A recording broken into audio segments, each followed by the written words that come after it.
Loads of people. That's great. Let some more people in.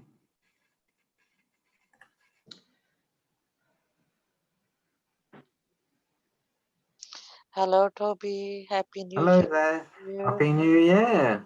How are you? I'm very well, thanks. How about you? Yeah, not too bad. Hope you had a nice break. Yes, it's lovely, thanks. Have you brought some volunteers along to the meeting? I wanted to, but I think he got busy. Oh, no worries. Yeah, But I've got some more anyone's, volunteers working now. So that's good. Anyone's I, always welcome to join. yeah, it's good to check always.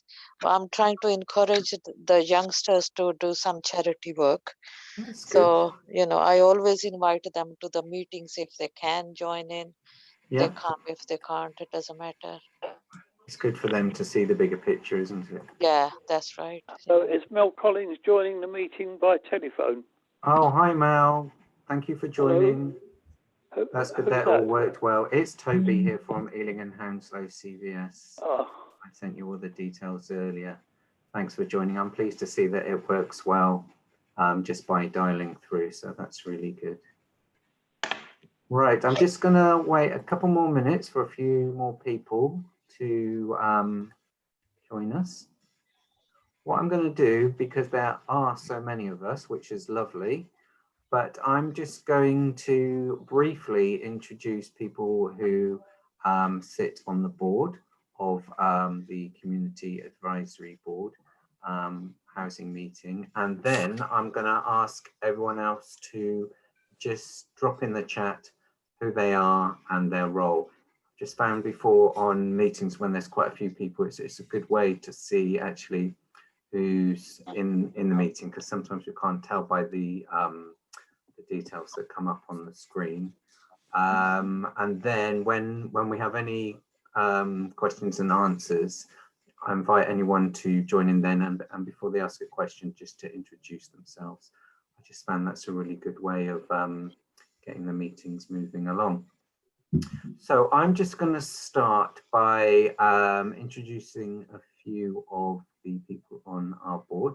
But first of all, just for anyone who hasn't attended this meeting before, so this is the, I'm Toby from Ealing and Hounslow CVS, and this is the Community Advisory Board housing meeting.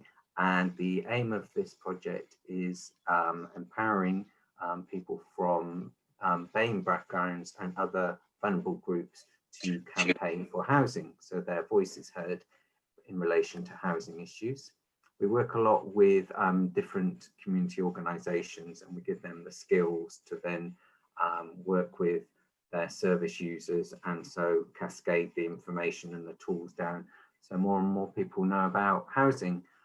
So this meeting really is about sharing information with regards to policies and how everything all works really. So it becomes an open platform to exchange information, and everyone knows how to campaign for housing and processes and policies and things like that. And we do explore each meeting different issues in relation to housing, and I'm trying to keep them on the agenda so we get little updates of things so we know how things are progressing, rather than discussing something and then we never find out how it continues. I'm giving little slots for updates on things in previous meetings.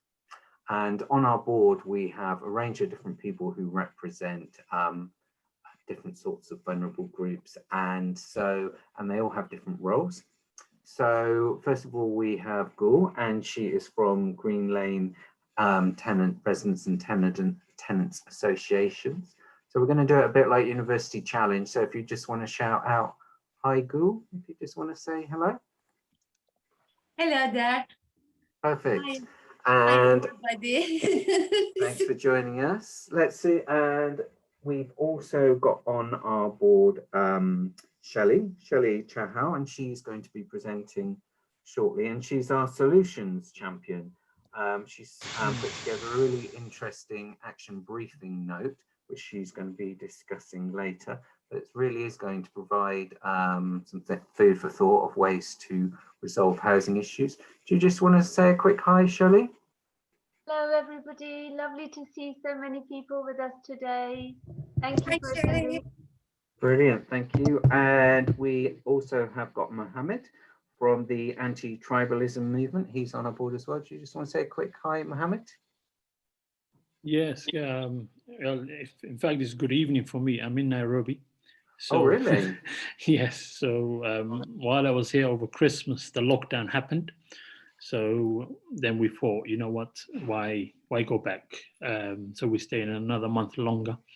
So that's where I am. And how lovely and warm is it there today? Oh, 27. So Oh, yeah. that's So lovely. yeah. So thank you. Yes. Although it says Hudayfa on the screen, my name is Mohammed. I'm just using my son's Zoom. Okay. So you should say Mohammed Ibrahim. But yeah, it's been lovely. A lot of work to do actually. But you know, we are optimistic that people are adapting to the situation as time goes by.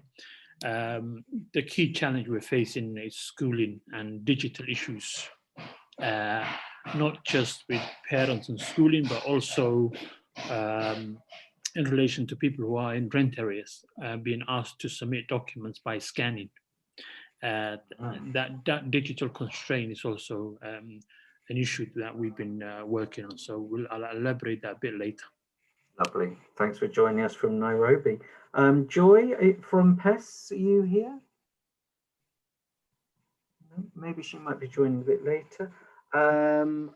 What about Kelvin from CAFE? Hi. Let's see who else we've got on. I've got apologies to give from Rena, who's from Justice from Southall, who's on our board. And also I've got apologies from Mick Sabiers, who's a councillor for South Acton, and he's also the cabinet member for Housing Planning and Transformation. Okay, so let's just kick off. Oh, and of course, is James Murray here, who's chairing?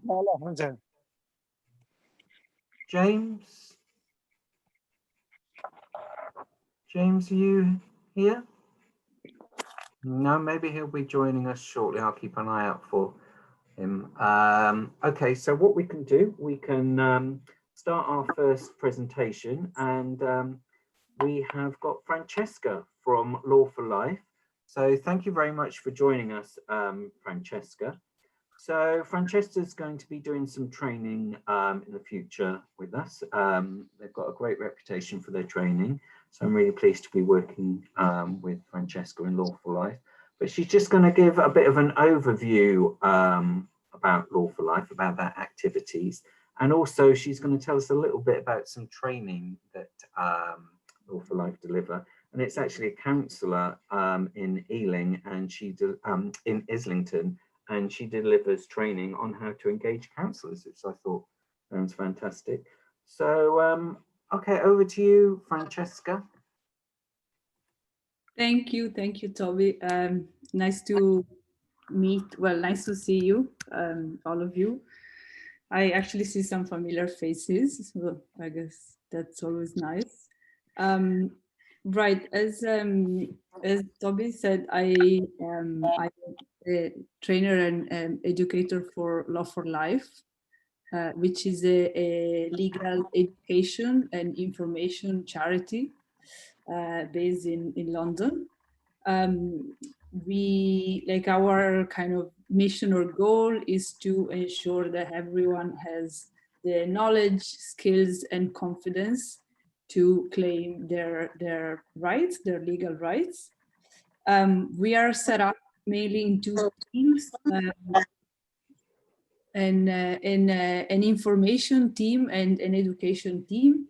Our information team runs a website called Advice Law, which maybe some of you are familiar with, but essentially it's a free information portal that has information on a range of subjects, really from family law to pensions, housing, benefits, and the content is curated in ways that is very simple and easy to understand. but that also that is updated, because as we know, the regulations and the law changes very quickly and very often. So we do a lot of work in trying to update everything, and there is also quite a very popular forum where people ask questions and approach us with their issues. And I mean, as much as possible, we try to provide information and or referrals. And we also have a range of guides that a lot of groups have found helpful, because again, they break down particularly challenging processes in very easy steps, like sorting out, you know, child arrangement, for example, when a couple divorce, or do we have a tool that produces mandatory reconsideration letters for people who need to claim their disability benefits and that are initially rejected, and they want to make a kind of a counterclaim or to challenge that.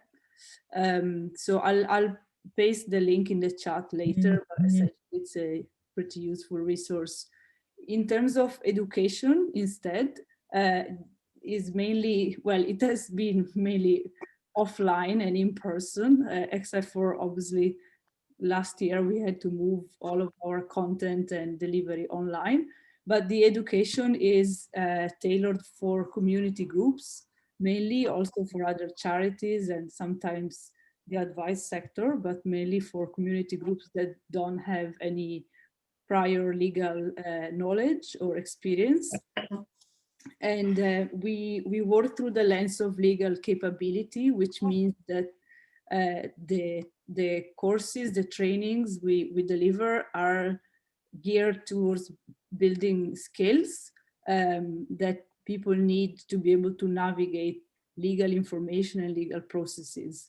And that's very important because the law changes very often. But you know, if I learn to read and make sense of legal information and apply to my case, I will be able to do so even when the law has changed, even you know, as there's new regulations and so on. So we try to teach a set of skills that then is transferable across issues and across updates and changes.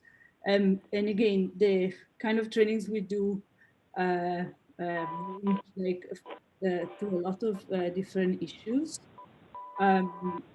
With in the last few years, we have been increasingly focusing on housing because we are passionate about that issue, like just in our team, and because it's just, you know, a cross-cutting problem that then affects other aspects of people's lives. So we feel it's a priority.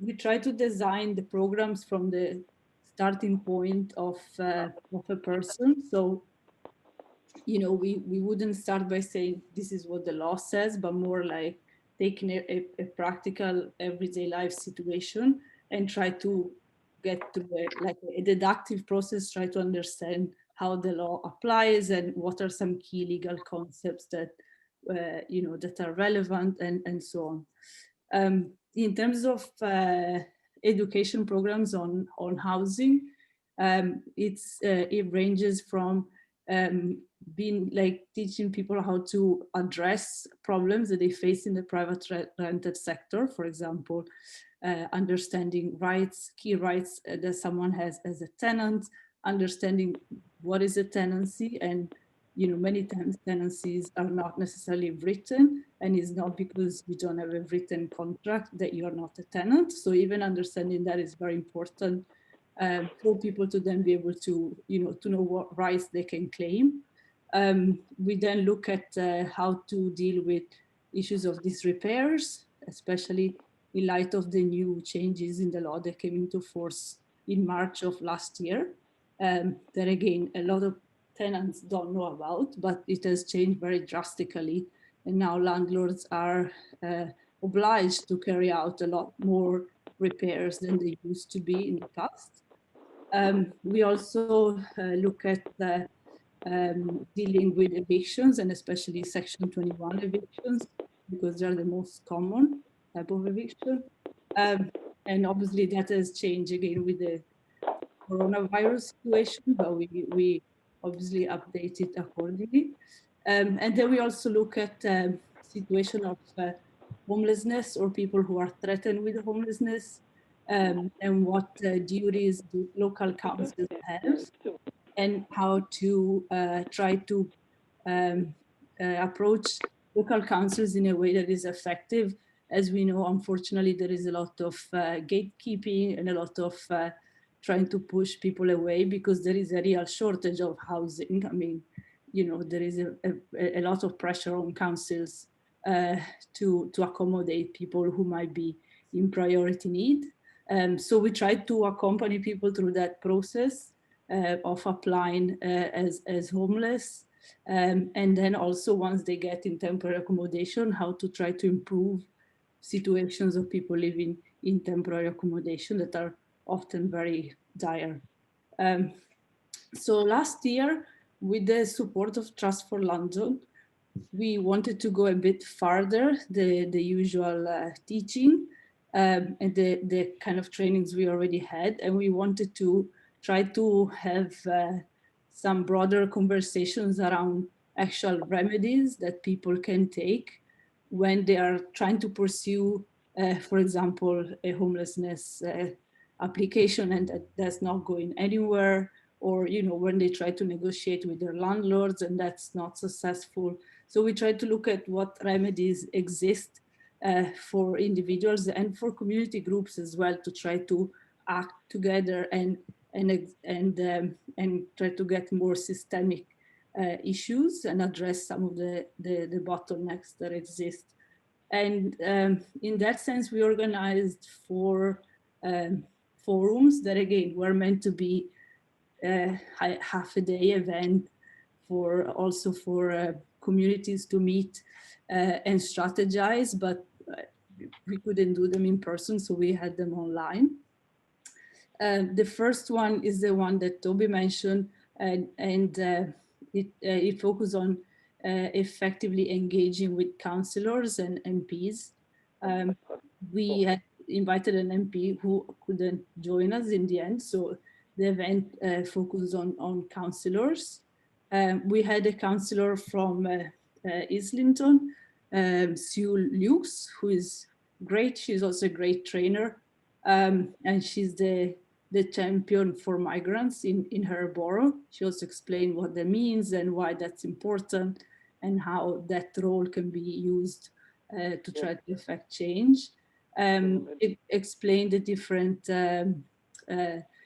types of counselors, the different roles, and try to provide like just some practical tips about how to approach the right person. And she also went through some of the mechanisms that exist at council level, such as the scrutiny committees, that again, maybe is like are important for trying to shape agendas and more and looking at more structural problems. The other forums we held were 2 were focused on judicial reviews. And again, we think that's a very important but very technical remedy that exists and very often is a bit removed from community groups. So we try to have 2 sessions on that, 1 session just to break down the process of judicial review, what kind of issues can be addressed through judicial review, what does that entail, and then another session that also we invited some legal professionals. And then we had the 4th forum that was more like a learning exchange between groups that are campaigning on housing. So it was essentially a conversation between groups that are involved in campaigning and some of the strategies that they use, some of the learnings that they had, and that we are turning it into a podcast. So I will be able to share it with you as well. So that's pretty much it. I mean, if you have any questions, or I'm also happy to discuss yeah, potential work together. We have an upcoming workshop, right, on the 17th of February. And again, we pretty much try to co-design the content. So there are often groups that approach us with specific requests. And then we try to have a bit of a consultation to understand what exactly we should cover, from what point of view, what do people want to get out of the session, because it's very important. Deloitte's big and so broad that, one could talk for hours, but then the main point is, I think, how far does the group want to get, and what do the participants want to learn very practically. So yeah, so I mean, I'm happy to have those conversations today or also another time. Again, we partner with several groups, and it always works out a bit differently. So sometimes people approach us, sometimes we have funding to maybe organize a session, and we have an open invitation. It really depends on the needs. Sorry, I'm just going to getting some messages that there's quite a bit of feedback on the line. So if I can just remind everyone to pop themselves on mute. Just there's quite a bit of noise in the background.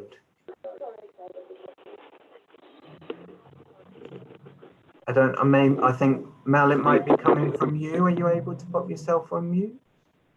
Or maybe I could try for you. So, sorry, just going back, any questions for Francesca? And if you can just introduce yourself when you ask your question and say where you're from as well, that would be great. So we'll just start by, if anyone wants to jump in with a question. Yes, certainly. Can I? Yeah, go for it. My name is Edmond Akeju, and I work for the West London Equality Centre. I do housing law, family law matters. I just wanted to ask Francesca, does Law for Life take referrals from kindred organizations? Particularly, we're looking because we don't do representations, there are times we help clients up to the point that their matters need to then go to court. We've done all the representations we can to the council to persuade them to come to a different decision. And sometimes it becomes the case that we would have to then apply it to the county court, perhaps. From that point, are you able to take referrals so you could represent clients actually in their matter in court? Thanks, Edmund. We don't do representation, but we are quite often in touch with solicitors. So on various areas, especially family law, but also other areas. So if you do need to find a solicitor, we can help out on that. Thank you very much for that. And that would be solicitors working pro bono. Well, it depends. There's different arrangements. There's arrangements by which a solicitor would, kind of claim their fee through the case. So the client doesn't have to pay upfront, but then that the solicitor is paid by the counterparty. There's situations where people need to apply for legal aid, which is again a separate route. And actually we would be interested in developing also a training on legal routes, because I do understand that's just a complex subject. To understand where to refer exactly is quite tricky.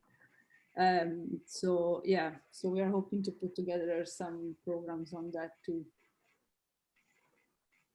Okay, thanks. Any other questions for Francesca? Oh, I think Ezra's put one in. Yep. I'll read out Ezra's. She says, I'm a housing specialist advisor for West London Equality Centre's new private tenants advice service. Oh no, it was just a comment. I thought it was a question. There. Any other questions for Francesca? Toby, if I may. Mm-hmm. Yeah, please go for it, Shelley. Thank you. Francesca, thank you very much for sharing those thoughts with us and giving us that insight. If I may just sort of raise an issue, please, particularly the organizations that are involved in the legal field. Could you, I think, you see, because going forward as a nation, we've got to be concentrated on practical solutions rather than getting wrapped in litigation, quarrels, fights, and so forth. That so much time is wasted that way.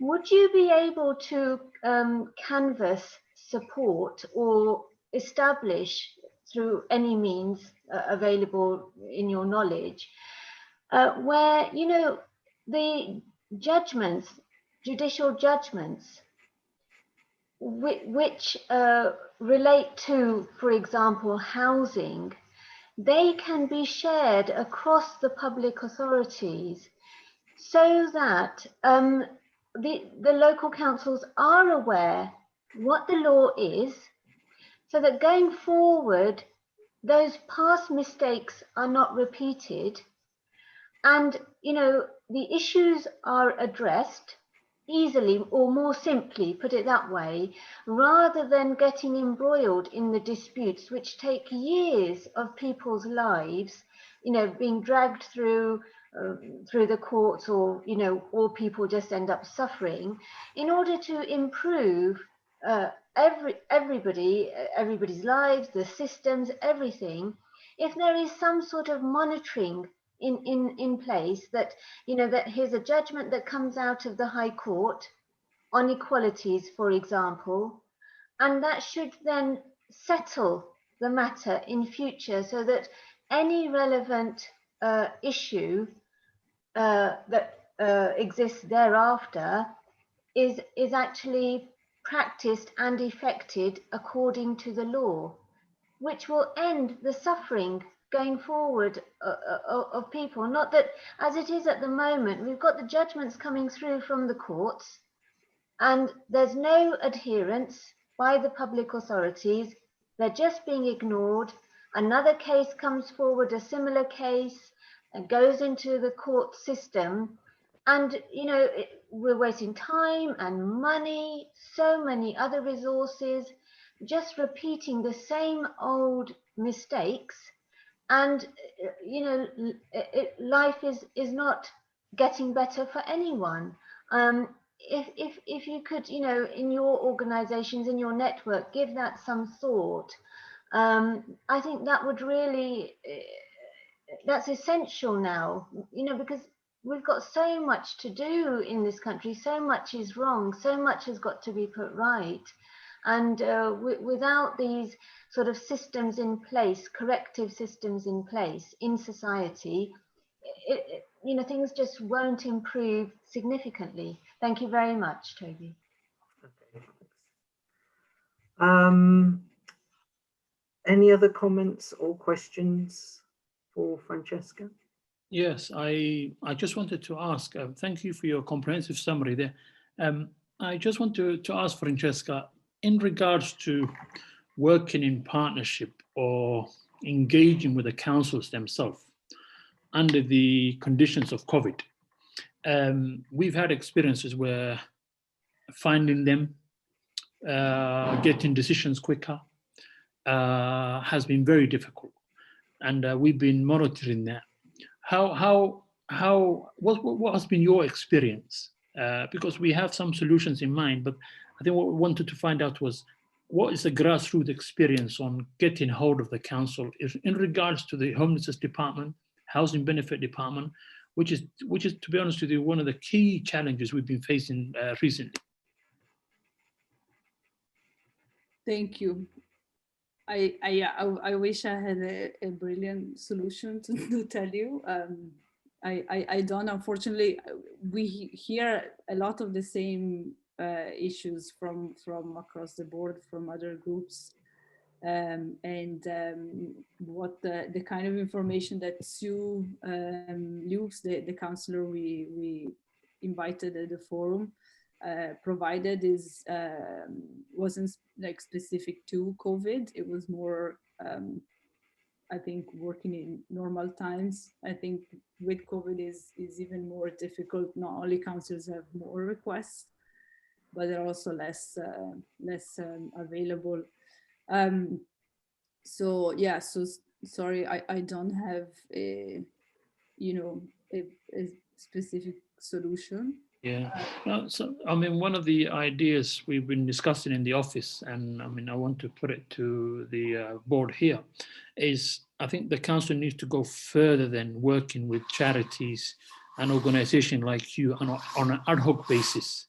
We believe under the condition that exists, they should actually tender those services and work more progressively with charities on a partnership basis, not on an ad hoc support basis where we pick up the case, we take it, we advocate. No, there should be some service specification where there is some expectation on us and some expectation on the council, and that should be resourced within a package of support for charities and legal services like yours.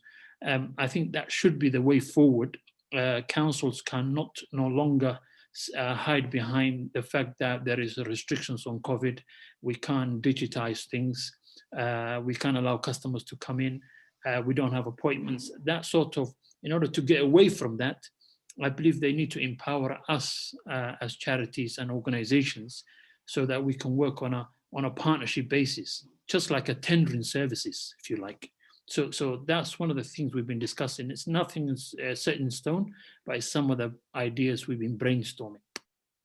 Yeah, no, I agree entirely. Also because it's, you know, there's a number of services that are outsourced to companies and the profit sector, and arguably, you know, I would say, like, I just leave my view, like the corporate sector is even less, often less in a position to deliver, especially when it comes to people who are marginalized, who are vulnerable, and whose access to services very much depend on social bonds and social networks.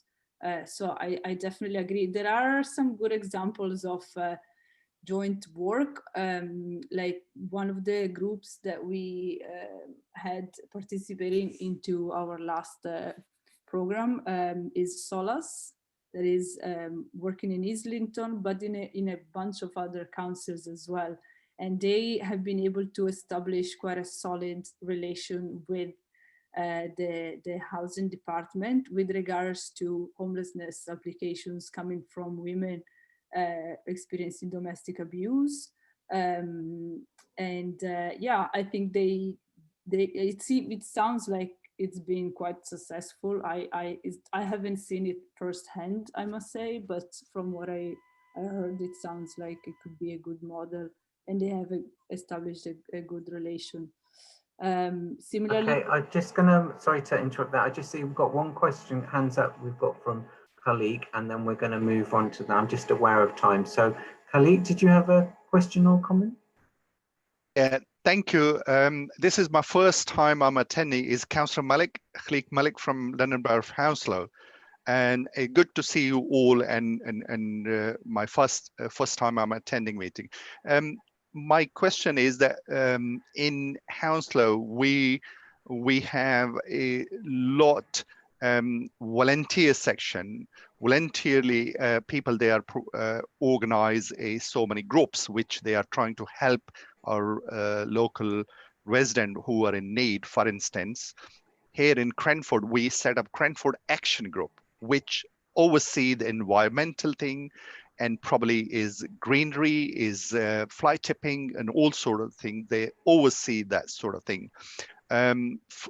Also, Open Kitchen in Hounslow is providing free food, home delivery, as well as people, they come and have the hot meal. And if people who can't walk or can't come, they ring, and then the food delivered to their home address by voluntarily. Even there are doctors, there are engineers, there are so many people, they are queuing up to help and assist the people who are in need and deliver them a home hot meal. So this is where we are struggling as a London Borough of Hounslow to support financially to those volunteers, but we set up mutually organized in such a volunteer group. They're funded among themselves, and there are businesses who got involved there. They are helping all those people who can help those volunteer group. They are helping them, and it very well is working on the ground to help the people. I don't know whether in Ealing Council, whether we got any similar sort of setup, or the council have some sort of help for all those volunteer group in addition to what they are gathering them for themselves at all. It will be helpful to understand how in Ealing they are working, that we can, if there is anything good, we can adopt in here in Hounslow, please. So who would you like to answer that question? I don't know whether anybody sitting, a councillor or anybody who is aware of what the Ealing Council is adopting, or any resident chair or any resident group there, probably if they are sitting there, if they know that if there is any better way of working for a resident, which are volunteer at all, that would be really helpful Okay, we'll for me. see if we can just get a response from Ealing Council, and then we're going to have to go back to the agenda, because I am aware of time. We've got quite a packed agenda, but and I see there's quite a few people with their hands up. But if there's Ealing councillor who would like to comment on that, then please jump in now.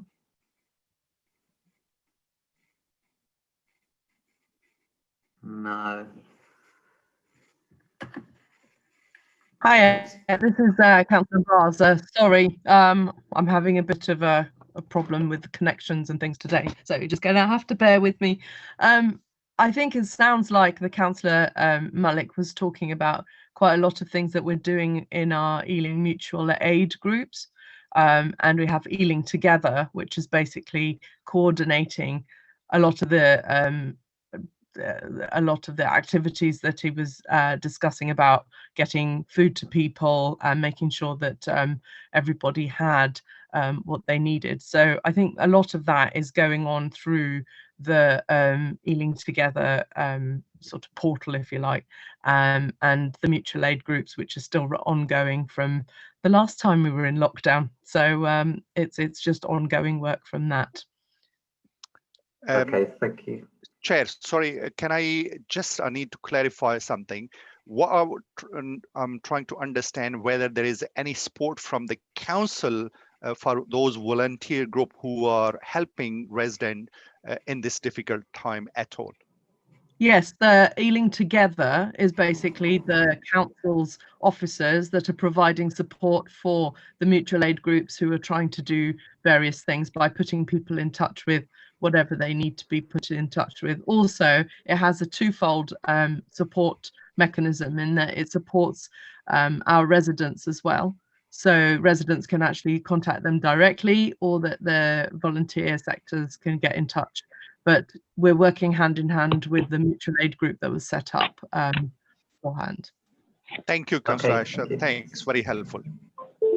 Right, I'm just going to give a quick update. I know on the next point on the agenda that Rena isn't able to make it today, but I just wanted to see if there was any developments from people with Ealing Council. Just for anyone who wasn't, who didn't attend the last meeting, is Rena spoke about a new development in Southall, the sidings, and one particular key point. I think it's quite helpful to focus on something specific with housing, and in relation to this, it was regarding the planning permission for the sidings development. That wasn't a particularly comprehensive consultation process with the local community, but what Rena was looking at was the fact that when planning details went on, were stuck on lampposts and things like that, there was no information in community languages on that poster whatsoever. And I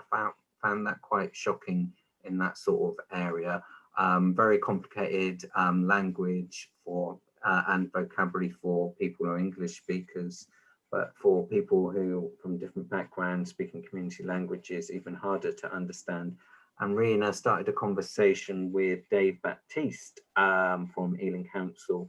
But I don't think he's on this call today, but I just wanted to, if there's any councillors from Ealing again, in terms of their thoughts on purely having information posters, some community languages written on it, because when I've spoken to planning officers in Hounslow, there is the facility for people can phone up and interpreters to tell you more about planning developments, and there is much more support for communicating to people from different backgrounds. And so I just, if anyone from Ealing Council would like to comment on that.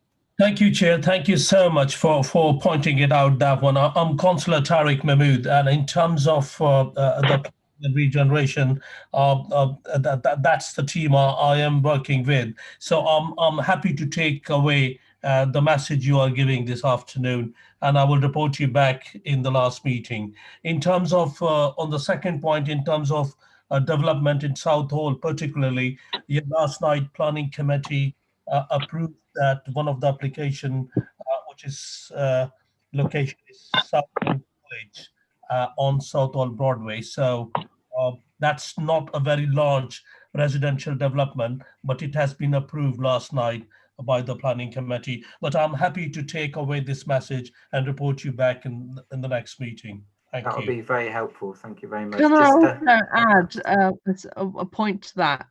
Is we do need to actually hold a lot of our developers to account in actually doing the outreach and speaking to the communities in which they are building. And what I do find, because I sit on planning committee, that quite often we have issues with communities coming back to us saying that they were not actually consulted extensively whenever anything comes up. So those sorts of issues, I think we really need to take on a larger level. So it's not just our council or next door councils, it's overall developers should be hit with that and made to actually consult widely before they even think about putting in a plan. Exactly. When I've spoken to Hounslow, and they have the list of developers, and they basically have an approved list of developers who say, this is our guarantee, this amount of consulting we will consult in these community languages. And that's where I really think Ealing needs to take a step forward to have an approved list of developers, just as you're saying. And I really feel that it's the responsibility of the councils to have that list of approved developers and what they will undertake.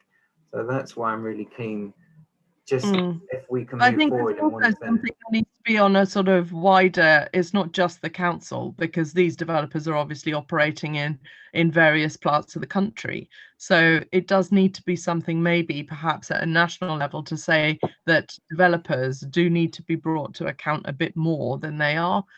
Current planning framework lets them get away with murder, and quite a lot of the time we are kind of held back by being told that under planning framework we can't reject certain things which we'd like to because they're too loose.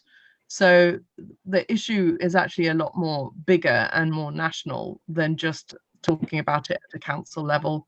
And I think this would possibly be a bigger campaign perhaps to deal with that, because I find quite a lot of the time the framework is the bit that's letting them get away with it. Toby, if I may, this is Councillor De Bosca here. If I may raise a few issues with regards to the planning. Okay, I'm the opposition spokesperson for planning, but I'm also the chairman of a scrutiny panel, which actually only in 3 weeks' time will be looking at the planning process and transparency. my planning, the scrutiny panel is all about transparency and public engagement. And the question is exactly what I'm dealing with next month. This is about the planning process from the Joe blog side. How does the man in the street engage and find out about planning development and how to engage? So this is for not those who are versed with the planning process. This is the average person in the street. Also, part of the scrutiny, I am looking at how, what Councillor Raza mentioned, I'll be raising a debate about what tools the councillors need to make a decision in regards to development. So the chap who asked about, what's happening in different languages, we can maybe raise it next month at the scrutiny panel. Yep. That was me asking about that, yeah. If that person would like to get in touch with me by email, that's yeah, okay, I will tell Rena. Yep, she was the person who first started. Okay, That'll be so great. I think we spoke briefly at the last meeting. Yeah, that's great. Because my scrutiny panel is exactly that. Mm-hmm. Okay? Yeah, that sounds really good. Thank you. Thank you. Right, I'm going to move on to the next subject. I know we've got lots of people's hands up. There will be, I'm sure we're going to touch on this shortly because Libby from Stop the Towers is giving an update on social housing provision. So I'm sure we're going to touch on planning as well. But before we move on to that, we're going to hear from Shelley, who is our solutions champion. And she has produced some action briefing notes that I have sent out. So I hope you've all had a quick had chance to have a quick look at those. But Shelley, if you'd like to talk, she's going to talk specifically about the action briefing note, which is about extending planning rights for people with mobility issues and health issues. So over to you, Shelley. Very much, Toby, and I'm not sure if Mr. Murray, our chairman, is with us at the moment, but if he is, then my thanks to him as well for allowing me to present this paper. And I do appreciate the efforts, your support in that as well, Toby, for disseminating the information. As Toby mentioned, I'm given that I'm solutions champion, and if I may just digress as well, please. This is to all colleagues. Given that I am the solutions champion to the board, I am happy for my email to be disseminated either through Toby or directly by myself to all colleagues. Any issues that you feel need consideration in terms of developing some solution, I'm always happy to engage, so please feel free to approach and contact me. In relation to the particular paper that Toby has kindly forwarded, I hope that everybody has seen that. It relates actually to people who have either medical needs or impairments, disabilities, whatever it is, and how they need to adapt their homes in order to meet their needs. Now, Francesca, she very kindly informed us about the systems that they are developing to empower people in terms of their housing. And this actually goes towards that. In the paper, you will see that the protections exist for all the categories of people that I've mentioned, who are classed as we might term vulnerable. Those protections exist through the Equalities Act under the PSED, through the Care Act. If I may also mention, although I can't be 100% because I haven't reviewed every single law in the country that affects people, but my instinctive view is that most laws that affect human beings, they will have within them Sorry,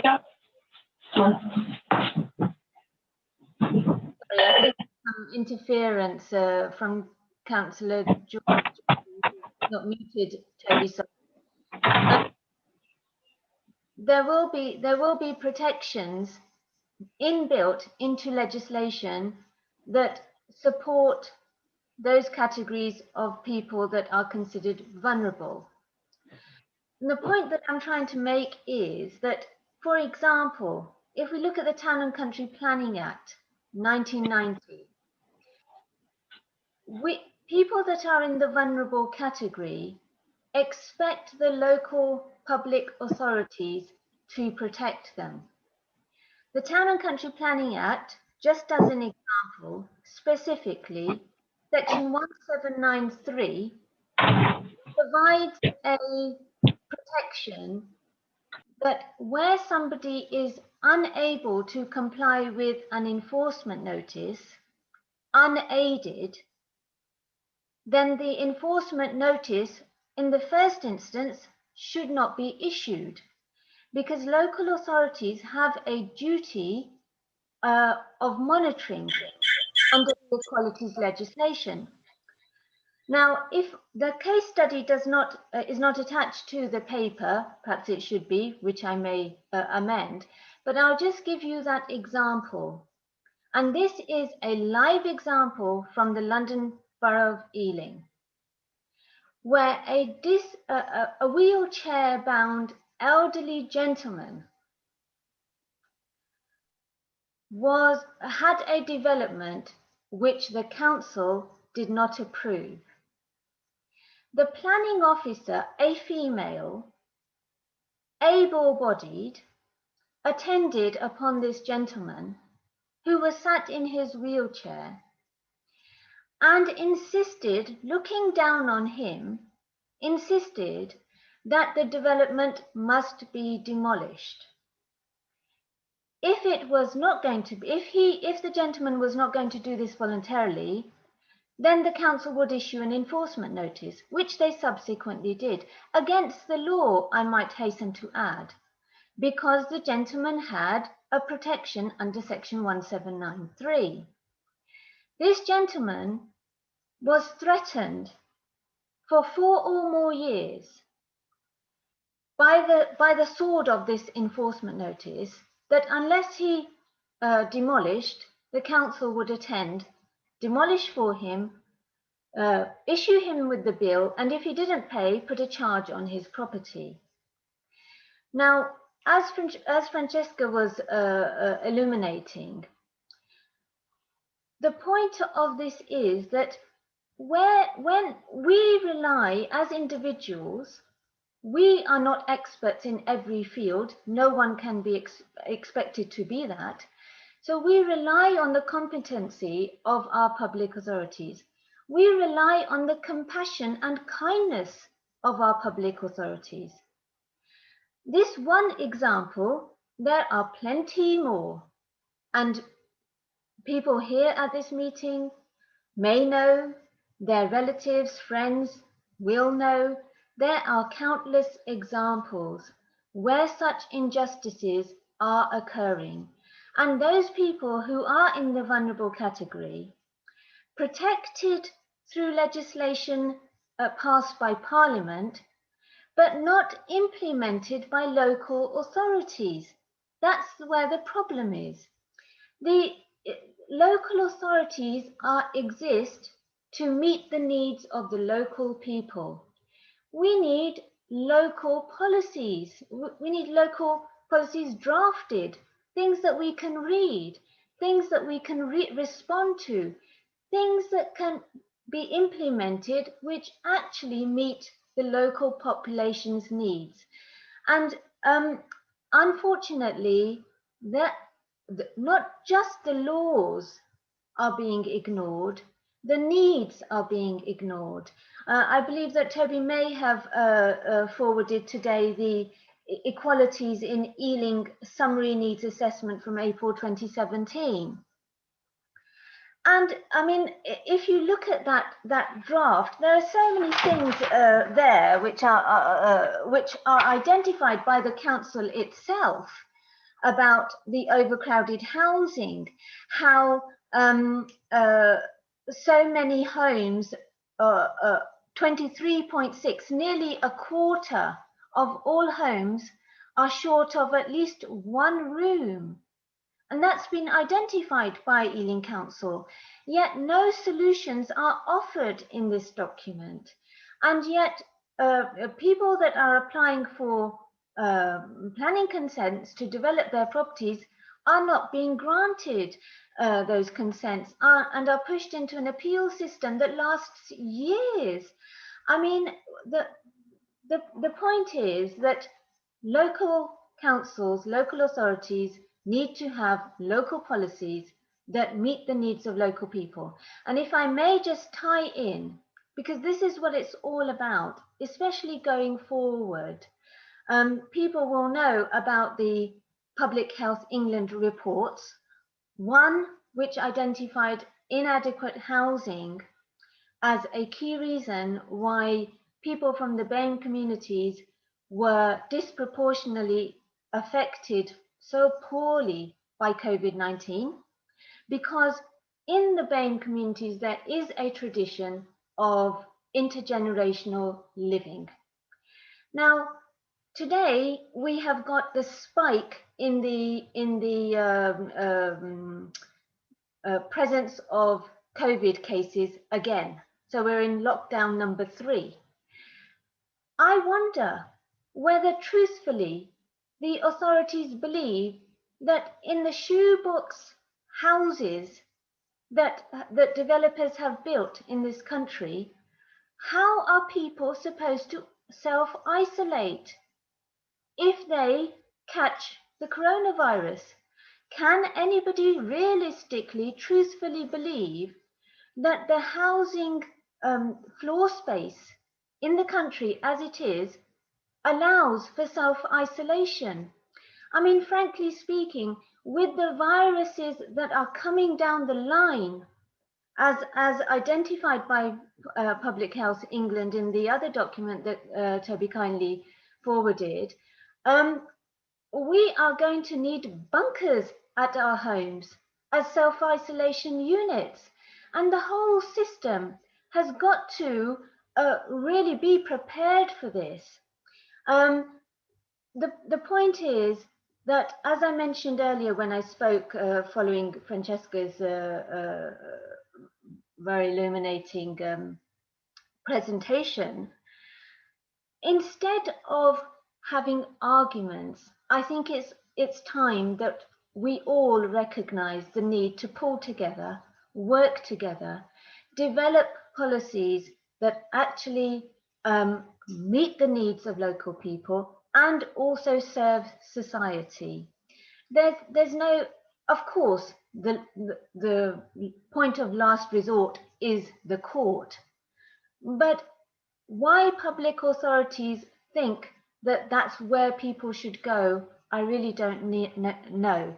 For example, the paper that I'm discussing here as a point in time, it would not cost the local authority anything, not a penny, to develop a local SPD. All it would be is some time and thought. And yet, this would improve the lives of so many people, particularly because the message that it would send is that in this local authority, Ealing, for example, where 53% of the population is from an ethnic minority background,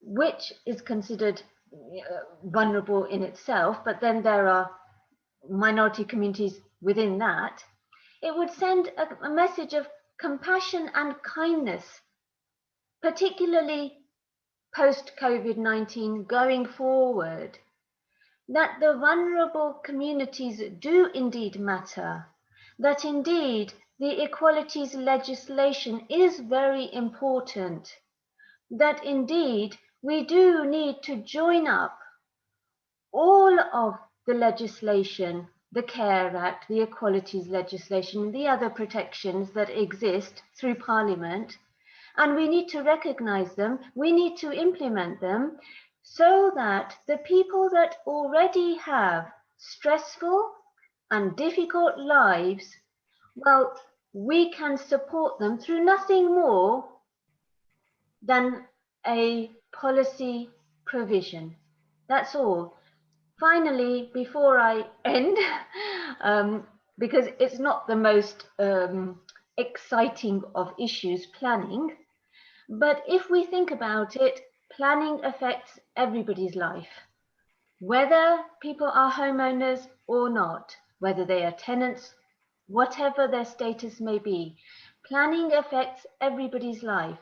I've just seen a development built locally near to where I live, and though daylight is a provision now enshrined in law, i.e. a resident of any property has got a legal right to daylight provision. When I looked at the properties and the windows that are provided by the housing provider, in this instance Catalyst, I wondered, how did the planning department approve that development where so little daylight provision exists? And finally, as I mentioned, just to say that in case people aren't aware, if anybody needs to make a planning application and they have any disability, or they themselves believe that they have a disability, in law, by law, they are exempt from the planning application fees. Yet the council insists on charging the planning application fees. Now that's against the law. And where in Southall we have got wanted posters up for people who fly tip, which I agree is a very bad thing, but the local authority has got ample provision to deal with that without putting up wanted posters. Whereas a person who is sitting in the wheelchair with the planning officer looking down on him, saying that he in his wheelchair must demolish the building, when in law he's not required to because he can't do it unaided, Section 1793 of the Planning Act 1990, then surely something is wrong and it needs to change, please. That's just my request to all the councillors that are listening.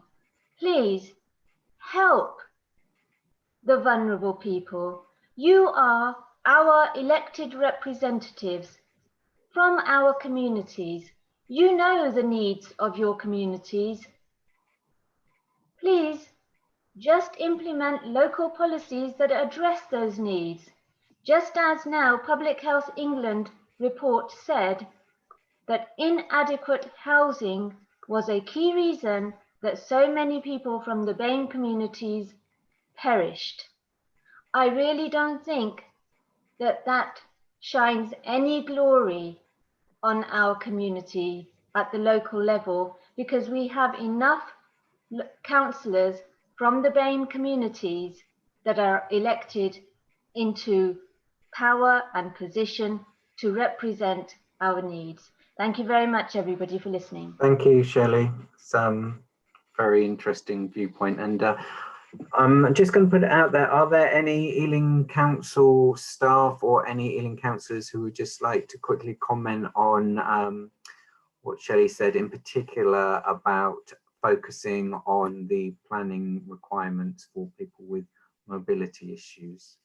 I'm going to keep this quick because we do have Libby from Stop the Towers talking next. But is there anyone from Ealing Council or an Ealing councillor who would like to comment?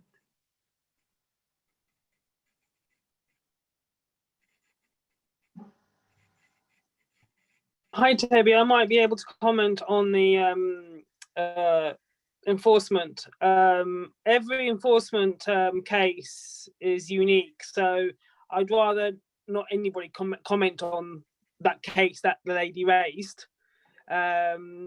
because it's a shortened version of the events, and without knowing the whole case, it's difficult to understand what actually happened. So I think it would be dangerous legally for anybody to comment, I think. Okay. Councillor Malik, you've got your hand up. Would you like to comment? Obviously Thank not you, on Ch- that specific case as Joanna just said, but yeah.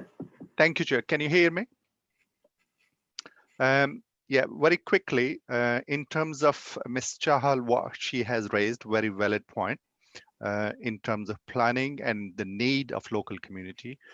Just to make you aware that there are 3 policy the planning committee adopt. It's not only local, which is one is national, one is London policy, and one is local policy.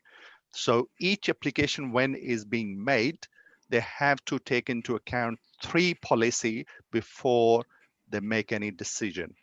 In terms of the planning needs, your local councillor are first point of contact to raise them with them, to raise this in the council to change the policy.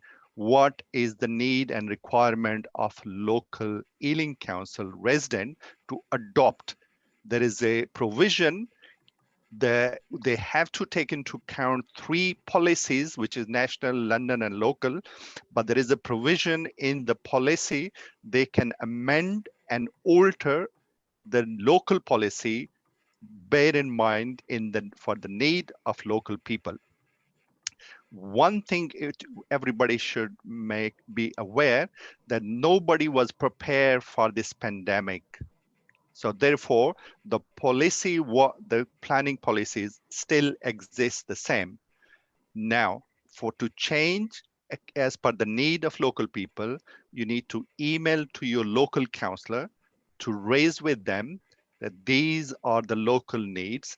So they then will be able to raise within the council to adopt and alter or change the local policy as per the need of local community. So this is the provision, this is the approach the all resident they need to take in order to adopt policy which is suitable for local people, taking into account the BME community, what you raise there rightly, that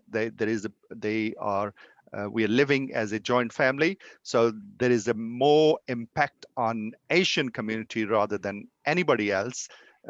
So therefore is more, at the moment, there is a need to alter or change the policy. Your local elected councillor are first point, and those are the one who are key to raise this with the council to change the need of what they want to be for local community within the council. Thank you. Okay, that's great. Thank you very much for that input.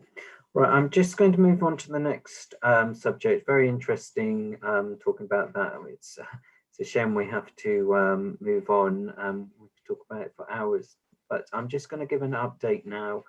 In the previous meeting, Joy Barton from PES, which is an organisation that supports parents whose children have special needs, and Joy spoke about the Ealing's housing allocation process, because we wanted to know what was the policy with regards to children with special needs, when obviously they have certain requirements, but we couldn't really find out the answer of that. And Joy did have a conversation with James Murray.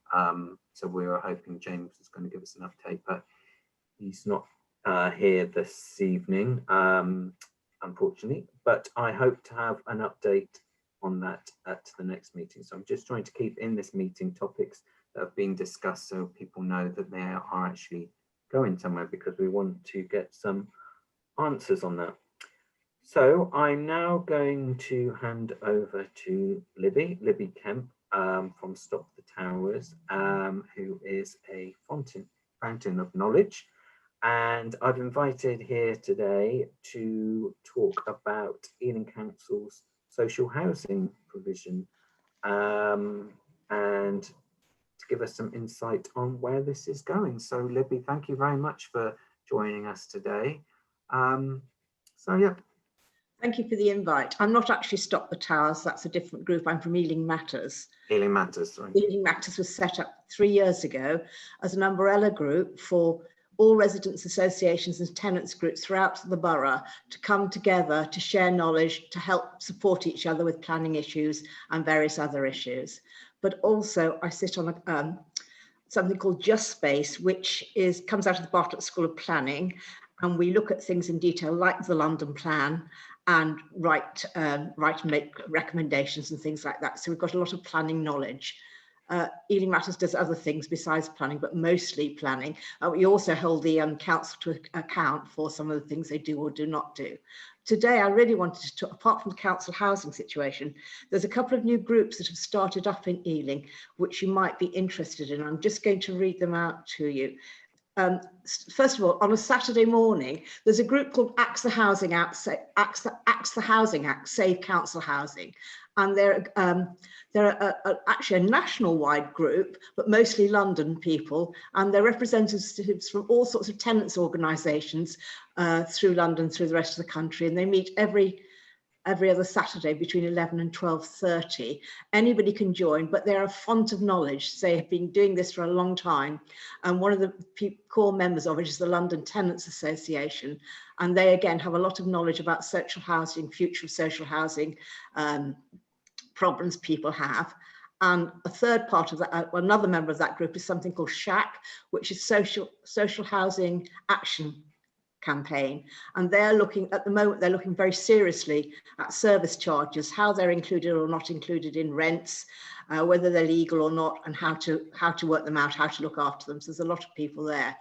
In Ealing, and I've put all this on my chat, in Ealing, there's two new groups. One is Ealing Renters Action, and they've been formed to help people who might be evicted. A lot of people are going to be evicted due to COVID. They've got a stay of execution till March, I think now, but there will be a lot of people who will have all sorts of problems because they haven't been able to pay rent due to not being out of work and not being able to get the right sort of benefits. So they are a fountain of knowledge. They're there, and they're there to signpost you and help people who could be evicted, tenants who could be evicted.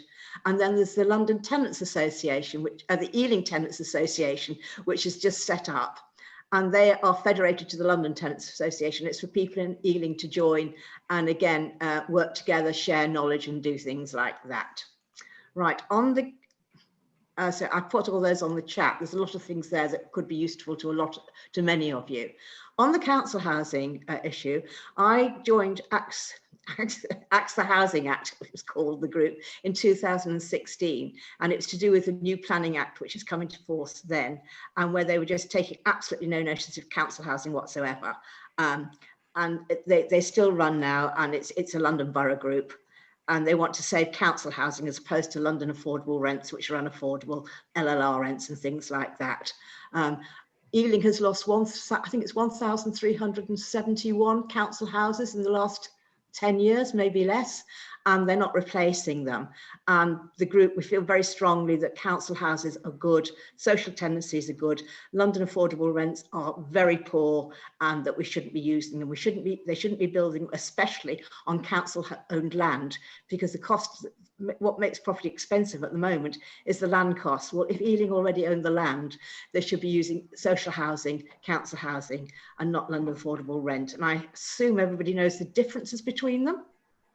If not, I can explain. Yeah. Please explain. You all know the difference between a social home and a London affordable rent? I think it'd be useful to explain. Right.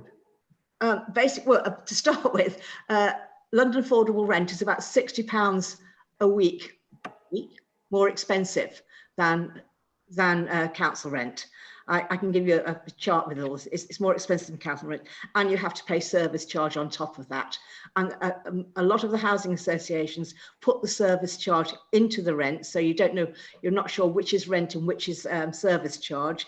If you need to claim, then you have to actually have it broken out because you can't claim for part of the service charge. Service charges are set annually, but if there's some sort of problem halfway through the year, they can actually ask you for more money. And service charges go up every year where where rents are capped. So it is quite difficult to sort of manage your money if you're on a low income or on 0 hours contracts, which is why we're fighting very hard to bring back proper social tenancies and council house tenancies.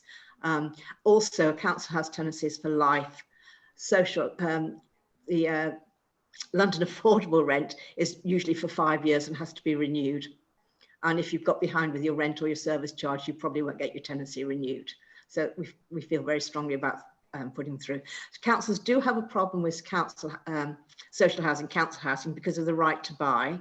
And if they build council houses, it's quite likely people will then buy them and they'll lose a council house because it's not set up to rebuild them. However, they can set up things called community land trusts and different sorts of trusts where the land is safe, so you actually can't buy a council house if they offload it to a trust or to a community land trust. And that's been done quite successfully in other parts of the country, and it's been done successfully in Brighton, Lewisham and in Tower Hamlets. So you can actually buy or rent your house. You can't, if you have a council house, you can't buy it because it's under a community land trust, which is something that Ealing should be looking at, so they can buy actual council houses. Ealing didn't apply for, the GLA gave grants out in 2018 for every borough to apply for, and Ealing was one of only 5 boroughs, no 3 boroughs that didn't actually apply for any council housing on the grant. It was all London affordable, so we've lost out again now. However, the mayor has seen the light. He's stopping estate demolitions, and he's also putting into for 2022 applications for social housing, which will be a lot better. So we will have no social housing built, or hardly any, between now and 2020. That's about it, really. I've put a lot of the links for the associations, the different groups on the chat. The Saturday morning is a particularly good one. Lots of people there with lots of knowledge. It's a really friendly group, and you just go onto the website and you can just register for it. They talk about different things every week. They've also got a day of action for housing in February the 20th with an evening session, then a morning, early afternoon session with workshops and different things on housing, which might be useful for people who need to know about the legal side. There will be people there knowing about the legal side and be able to help on that one. So I do suggest, as tenants, you look at those groups, and also joining Ealing Tenants Federation, which is a good thing to join. You can just join as a representative of your tenants association, or I think you can join individually as well. Any questions? Wow, so much information, Libby. I'd I'd like a little piece of your brain with all that information. Well, it's all on the chat, so you can pick it up from there. Lovely. Anyone have a question for Libby? Hi, Edmund. Yeah, hello, Libby. Thanks very much for that. I surely have picked up a few things that I'm going to be looking at in greater detail after the meeting. I was just wondering, are you able to, rather than putting in the chat, just send something to Toby that you can cascade to everyone? We can do it that way, and I'll send it round. Yes. Yeah. Okay. I think Toby's got all the details anyway, so he can just send it around. Thank you very much for that. Else? Ah, okay. Failure. No more questions for Libby? I think we need some more information, more sessions like this, Toby. It was very informative, a lot of knowledge, a lot of information. It'll be good to have a lot more sessions like this. So the community sectors like organizations are aware of what's going on and what is what's supposed to be offer for the community, and the community also needs to know what are their rights and what is availability for community. I mean, at the moment, if you ask normal people in the council houses, they don't know nothing, who to contact. there is no availability. There should be some booklet or information where people can gain knowledge and information and who to contact for their support, and especially people with the disabilities. You know, sometimes they are desperate for a help, and it's important that they get their support on their time. As Sally said, you know, I really appreciate for Sally coming up, because there's so much generation, older generation, who really don't know which way to go. Language barrier, some disability barriers, some other barriers, COVID barriers. You know, and the sport can't wait. Some, you know, they are in the desperate situation, crying situation. I think the sport needs to be a bit more upfront for the community to gain their access, to access their support and to gain it. If you go to the websites or the Facebook pages of the London Renters and things like that, there's quite a lot there.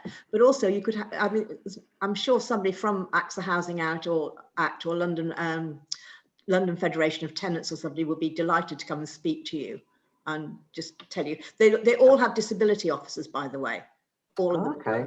Libby, the only thing is, a lot of people don't have elderly people, older generation do not have access to online services, and you know, they don't know nothing about it.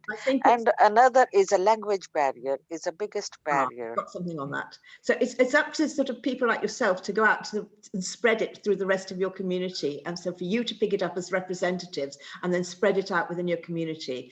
The people who are running the evictions, helping people who may be evicted or are being evicted, that's been translated into about 7 or 8 languages. So that's already multilingual and ready to be put out.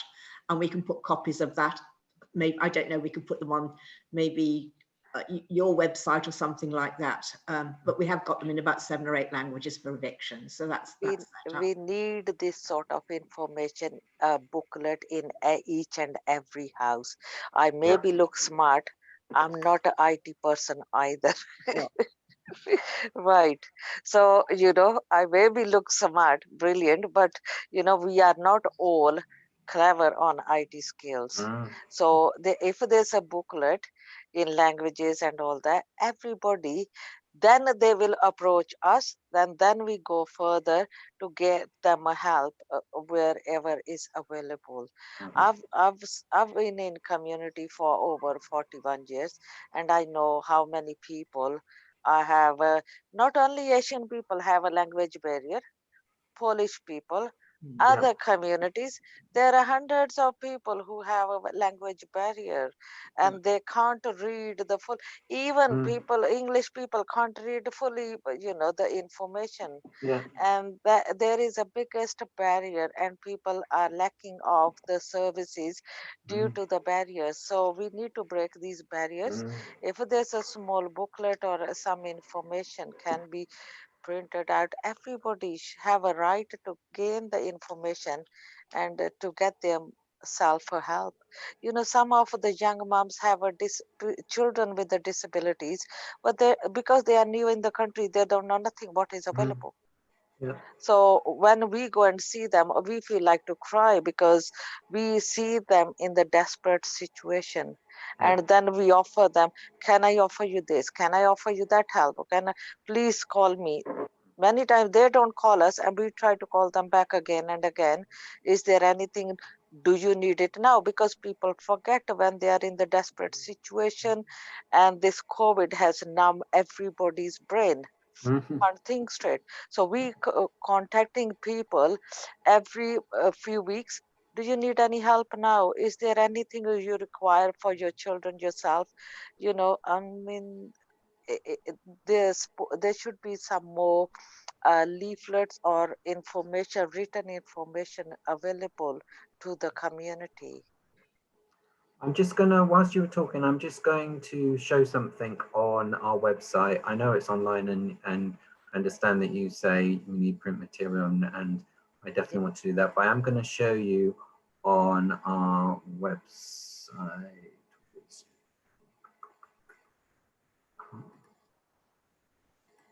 hope everyone can see my screen. I've been building this part of our website about the project, and it goes through to the toolbox. So everything's here about the meeting.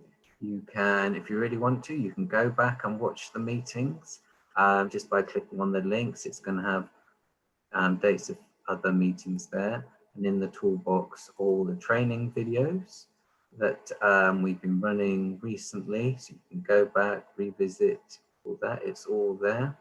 I'm going to be building that, and then essential contact details for Ealing. You can click on these, find a council in your area and who does what in Ealing Council, and of course Hounslow. You can click on links here, planning committee, just trying to pull everything into one area. So regardless whether you're an individual or a group, if you know who to talk to, and it really kind of clarifies information. So it's interesting when Joanna was talking about information that, you know, the average Joe blogs in the street. That's such a good idea that if we can have simple information here, that's exactly what I'm trying to do. So essential information here.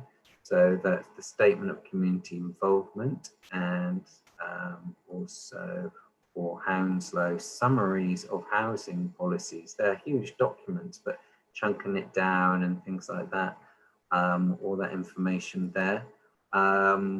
And then for Ealing, who unfortunately don't have housing policies, I can't put much information there, but there is a summary of what information is available from Ealing at the moment, and so that should be there. See here we've got, and Daniel, my volunteer, kindly put together a summary of Ealing's information available here. So it's all going to make things easier for anyone who wants to campaign or find particular information, because it's all in a toolbox. So yeah, I'm hoping that's going to really be useful moving forward for anyone who wants to campaign for housing in Ealing and Hounslow. So we have 4 minutes just to go through things. Yes, please. My name is Councillor Mahinder Midda, London Borough of Ealing. The lady, she just explains very good points, pick up very good point. I can explain London Borough of Ealing, all the councillor in Southall. So we give the information, all of residents through the radio. Every week somebody is going different issues, different councillors. It's more helpful, and we give all our telephone number to the residents. If they can't speak in English, they can phone us in our own language. Anytime they can phone, any problem, we can solve them. And in Southall, there are so many groups is running all the things. They give the information, all the peoples, they are helping a lot. In these critical times, we wish help to everyone. If somebody phone us, all the councillors around Ealing Book is coming, all the councillors' mobile number is there. If they are listening, they can give the information, their relatives, friends, they can phone us anytime. We are willing to help them. Thank you so much. That sounds great, thank you. So what number would that be? Any councillor they can phone. We are 15 councillors in Southall. All right, you're just saying that you're councillor, available to speak anytime. because there's a book around Ealing. Every householder they getting every 3 months or every 2 months. I can't remember. Everyone's the phone number on that book. All the councillors, 15 councillors. Right. If they can phone any councillor, doesn't matter which body is or she is. Yeah. So we are willing to help them. Oh, that's great to know. Thank you very much. Thank you so much. I know this is a really big problem because the people are illiterate in South, our old people. They can't access on the laptop, this and that. Yeah. It's a problem. It's a big problem. That's why is Ealing Borough, they make the leaflets so many languages, Hindi, Punjabi, Polish, so they can read it, because it costs money. If Yeah. we deliver every house, it's really lots of money. So they send put on the website or the leaflets. Let's say, let's go Southall. They are doing well. All the groups, they are doing well. So anybody need any help, they can't speak in English, they can phone us. Any counselor willing to do that. Brilliant. Thank you so much. That's Thank you really good. very Thank much you. for your help, and you're Okay. doing very well. I appreciate. Thank you. Thanks. Okay, well, on that note, then we're at the end of the meeting. So it's been really interesting. Loads of different subjects to do with hands. Can I just I was going forward. So who was that in the? Is that Mohammed? Did you want to ask a quick question? Okay. Yep. Yes, sorry, I know you were finishing. Just a quick one. Yep. In terms of the format and the of the board, I wanted to ask. I mean, there are a lot of array of issues, excellent issues discussed by Shirley, Libby, Francesca, and others who, from disability, from affordability, from homelessness. I mean, as a format going forward as a board, could we also work as a pressure group where we actually have items 1 or 2 or 3 to solve each 6 months? Then we know where we are and what achievements we've had. Because I know every 3 months we're going to talk about different issues, pressing issues. But I think it would be useful to know a performance target where if we're going to concentrate on issue of affordability, or if we're going to discuss issues of overcrowding, how we actually succeed in lobbying for changes within the councils, so that we can have a performance indicator for each quarter or priorities. That's something I wanted to discuss. Well, I'd be completely up to that because I think it's really important to have specific targets for this project. I'm definitely going to give that some thought, how we will. It's very, because if Ealing had a policy already for particular things, then we could move forward by addressing key things in that policy. But because it doesn't have a policy in place, we don't know really what we're moving forward to change. I'm definitely going to give that some more thought there, and I am keen to actually have some targets for this meeting, this project, because then you know how you're progressing and you are having some influence. So I'm definitely keen to do that in the future. Shirley, do you want to say something? Yeah, I think that's a top class idea and suggestion, Mohammed, if I may say, through Toby. And Toby, I thought the website is brilliant. But yeah, coming back to Mohammed's idea, exactly that. You know, the point is that if we are a campaign group, then we must have some positive outcomes at the end. We can't just be a talking shop. No. Going forward, there has got to be change. We just cannot, as a society, continue to operate in the way we have before. And you know, I mean, I have to say that our elected representatives, if you know, we need an attitudinal change, really, an attitudinal mindset change. It's not about them. It must not be about them and us. You know, we have all got to work together to improve society. You know, there but for the grace of God go I. Us that are able to attend these meetings, represent other people's interests, describe our own experiences, because there are people who would dearly love to be in our fortunate positions, and really none of us know about the next minute and where we might be. And though I accept what Councillor Dobreska was saying, at the end of the day, that is a live experience of a wheelchair-bound gentleman, and any one of us could suffer the initial experience that he did, others do. So my request is to all those members that are still with us here at this meeting, please, let's just come together, solve the problems. It doesn't take much. By the stroke of a pen, by the stroke of the leaders' pens in our two boroughs, Ealing and Hounslow, we can make changes. They can make changes that can improve the lives of vulnerable people. And my plea is, please, councillors, just ask your leaders to sit down and consider the issues that are really disaffecting the communities. Thank you, Toby. Thank you, everybody, for listening. And thanks, Mohammed, again, for great suggestion. Okay. Toby, can I say a few words end of the meeting, Councillor Midha? Okay, yes, please do. Yeah. Then we'll tie it up. Before I won't take long time.